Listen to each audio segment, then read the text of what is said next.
As I record this, the United States is engaged in major combat operations against Iran, arguably a war, although some are reluctant to use that term for this particular engagement. This has happened an awful lot in an awful lot of places around the globe just since the conclusion of World War II in 1945. So many places, in fact, that I had to make a list on a piece of paper because there are so many to remember. I'll go quickly. Korea, China, Guatemala, Lebanon, Cuba, Vietnam, Laos, Cambodia, Dominican Republic, Congo, Bolivia, Chile, El Salvador, Nicaragua, Grenada, Libya, Iran, Honduras, Panama, Iraq, Somalia, Haiti, Bosnia, Sudan, Afghanistan, Kosovo, the Philippines, Yemen, Pakistan, Syria, Niger, and Mali.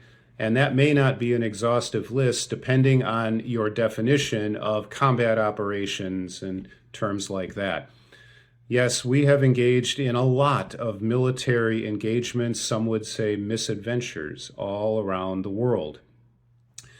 Now, I understand that there are some conflicts that are considered to be just or justifiable under just war theory, which, by the way, came out of Christendom many centuries ago. And yet, at the same time, in all transparency, I have a pretty strong pacifist streak in me, politically, philosophically, and yes, theologically. Peace, for me, is a major core value. And so at times like this, I find myself turning to passages of Scripture like Isaiah chapter 2, which says, "They will beat their swords into plowshares and their spears into pruning hooks. Nation will not take up sword against nation, nor will they train for war anymore."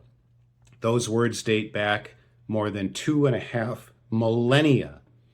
And yet in all that time since, have we evolved closer to the point where armed, lethal conflict, nation against nation, is no longer done, is no longer an aspect of our global life together as human beings?